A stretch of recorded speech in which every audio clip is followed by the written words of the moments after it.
Hello students, আশা করি তোমরা ভালো আছো।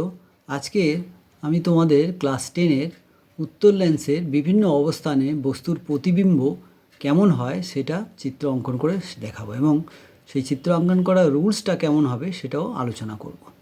তা প্রথমে আমরা কীভাবে উত্তর লেন্স অঙ্কন করতে হয় সেইটা আগে প্রথমে এঁকে ফেলি। চলো তাহলে উত্তর লেন্স আঁকবো। আমরা উত্তর লেন্স আঁকতে গেলে প্রথমে আমরা স্কেলের সাহায্যে একটা লাইন টেনে নেবো, যে কোনো লাইন টেনে নেবো। ঠিক আছে, যে কোনো লাইন একটা টেনে নিলাম। এর মাঝখানে একটা বিন্দু, তার নাম দিলাম ও, এটা চিহ্নিত করলাম। এবার স্কেল হোক বা পেন্সিল কম্পাসের সাহায্যে করলেই ভালো হয়। সম দূরত্বে আমরা 4টে বিন্দু আঁকবো। আমরা 4টে বিন্দু চিহ্নিত করব। 2, এদিকে 2,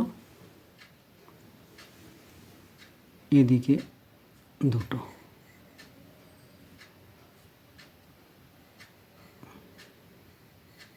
4টে পয়েন্ট চিহ্নিত করব।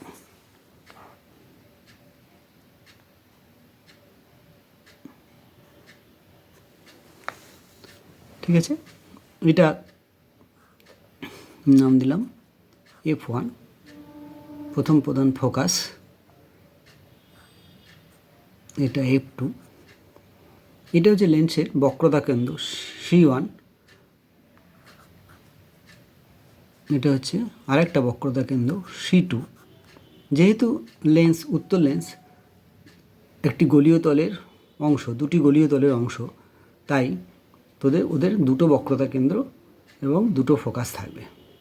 আবার বক্রতা কেন্দ্রে যেহেতু ফোকাস দূরত্বের প্রধান ফোকাসের দৈর্ঘ্যের দ্বিগুণ, তাই C2টাকে আমরা লিখতে পারি 2F2 লিখি। আমরা উত্তর লেন্সের ক্ষেত্রে C1টাকে লিখি 2F1। ঠিক আছে, এইবার আমরা ও বিন্দুতে একটা লেন্স আঁকবো।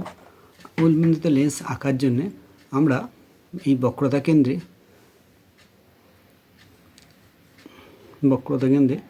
ও বিন্দুর থেকে বেশি দৈর্ঘ্যের একটা বৃত্তচাপ এভাবে আঁকবো। ঠিক আছে, আবার C1-এ বসিয়ে এটাও ও বিন্দুর থেকে বেশি আর একটা বৃত্তচাপ আঁকবো। এই বৃত্তচাপ দুটোকে আমরা, আগের বৃত্তচাপটাকে আমি বাড়িয়ে দিলাম একটু,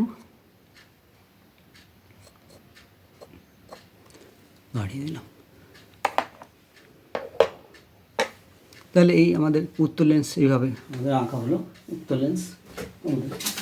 যদি এটা বেশি অংশটাকে আমরা রবার দিয়ে একটু ইরেজ করে দেবো,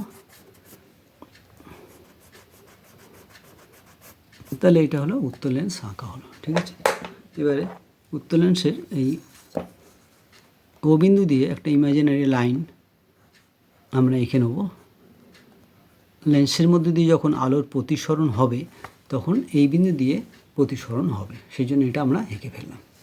ঠিক আছে, এবার আমরা শিখব উত্তর লেন্সের বিভিন্ন অবস্থানে বস্তুর প্রতিবিম্ব আঁকার জন্যে বিভিন্ন যে রুলস আছে সেই রুলসটা আমরা শিখব। রুলস 1 হলো, এই আমরা একটা উত্তর লেন্স এখানে রেখেছি। এটা F1, এটা 2F1, এটা F2, এটা 2F2। রুলস 1 হলো, উত্তর লেন্সের প্রধান অক্ষের সমান্তরাল আলোরশ্মি লেন্সের মধ্যে দিয়ে প্রতিসরণের পর যেটা ফোকাস দিয়ে সোজা বেরিয়ে যাবে। এটা হচ্ছে রুলস 1। ঠিক আছে, রুলস 1 হলো, প্রথমে হচ্ছে প্রধান অক্ষের সমান্তরাল আলোরশ্মি এলে এটা প্রধান ফোকাস দিয়ে বেরিয়ে যাবে, 1 নম্বর রুলস। 2 নম্বর রুলস হলো যে প্রধান অক্ষের, এটা হচ্ছে আলোককেন্দ্র, লেন্সের আলোককেন্দ্র দিয়ে যে লাইনটা আসবে, আলোককেন্দ্র দিয়ে যে আলোকরশ্মি আসবে সেটা সোজা আলোককেন্দ্র দিয়ে বেরিয়ে যাবে। এটা হচ্ছে রুলস 2। রুলস 3 হলো যে আলোকরশ্মি প্রধান ফোকাস দিয়ে যাবে প্রধান ফোকাস দিয়ে গিয়ে লেন্সের উপর পড়বে, সেটা প্রতিসরণের পর প্রধান অক্ষের সমান্তরালভাবে আলোর রশ্মিটা নির্গত হবে। ঠিক আছে, রুলস 3 আর রুলস 1 হলো পরস্পর বিপরীত। বেশিরভাগ ক্ষেত্রে আমরা ছবি আঁকার জন্য রুলস 1 আর রুলস 2টা আমরা ব্যবহার করব। ঠিক আছে, তাহলে এই রুলস দুটো অ্যাপ্লাই করে কীভাবে আমরা ছবি আঁকবো সেটা দেখা যাক। তোমাদের টেস্ট পেপারে মাধ্যমিকে যারা পরীক্ষা দেবে এরকম একটা প্রশ্ন প্রায় দেখতে পাবে। যেমন একটা পড়েছে পর্ষদ টেস্ট পেপারে 2026 সালের টেস্ট পেপারে 241 পাতায়, 241 পাতায়, এই যে 241 পাতা, Cooch Behar Rambhola high school HS, এটা পড়েছে। কোশ্চেনটা দেখাচ্ছি আমি।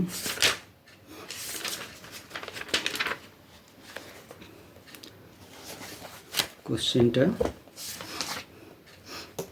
এই যে, উত্তর লেন্সের সাহায্যে কীভাবে অসৎ সমশীর্ষ ও বিবর্ধিত প্রতিবিম্ব উৎপন্ন করা যায় তা চিত্রসহ বর্ণনা করো। এই যে আছে এখানে, উত্তর লেন্সের সাহায্যে কীভাবে অসৎ সমশীর্ষ ও বিবর্ধিত প্রতিবিম্ব উৎপন্ন করা যায় তা চিত্রসহ বর্ণনা করো। তাহলে এমন চিত্রটা আঁকতে হবে, সেটা অসৎ হবে, সমশীর্ষ হবে, সোজা হবে আর কি, আর বড় হবে, বস্তুর থেকে বড় হবে। ঠিক আছে, তাহলে এই চিত্রটা আমরা এঁকে দেখি। কোশ্চেনটা তাহলে এটাই পড়েছে। তাহলে অসৎ এবং বস্তুর থেকে বিবর্ধিত প্রতিবিম্ব আঁকতে গেলে সেই বস্তুর অবস্থান হবে ফোকাস দূরত্বের মধ্যে হতে হবে। ঠিক আছে, তাহলে আমরা ফোকাস দূরত্বের মধ্যে একটা বিন্দু, এই যে আলোক কেন্দ্র, এটা F1 প্রধান ফোকাস, এর মধ্যে একটা বস্তু আমরা নিলাম। সে মনে করো এই একটা বস্তু নিলাম PQ একটা বস্তু নিলাম, PQ একটা বস্তু নিলাম।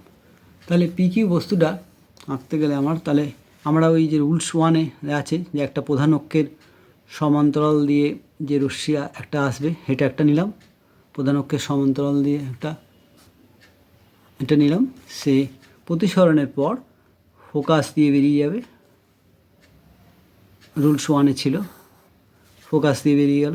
ঠিক আছে, আর একটা আলোক রশ্মি নিলাম যেটা আলোক কেন্দ্র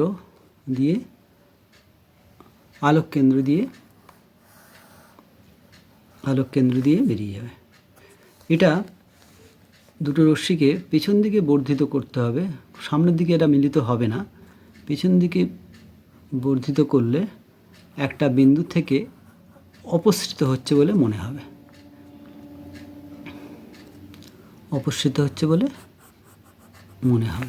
তাহলে PQ এই বস্তুটার প্রতিবিম্ব হলো P ড্যাশ ও Q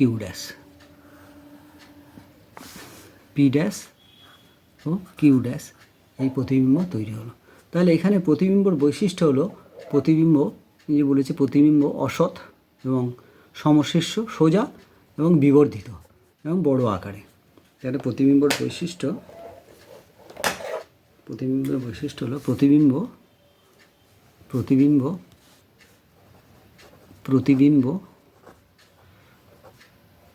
অসৎ,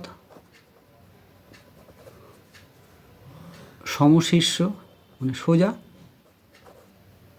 সমশীর্ষ, 1 নম্বর অসৎ, 2 নম্বর সমশীর্ষ, আর 3 নম্বর হচ্ছে বিবর্ধিত, মানে বস্তুর থেকে বড়, বিবর্ধিত। তাহলে এইভাবে সহজেই তোমরা ছবিটা আঁকতে পারলে। তোমাদের যারা টেস্ট পেপারে প্রতিটা পেজেই একটা করে ছবি এরকম আছে, এই রুলস অনুসারে তোমরা প্র্যাকটিস করলে অবশ্যই আঁকতে পারবে। ঠিক আছে, আজকের এই পর্যন্ত থাক, পরে আবার অন্য ভিডিও নিয়ে হাজির হব। ধন্যবাদ।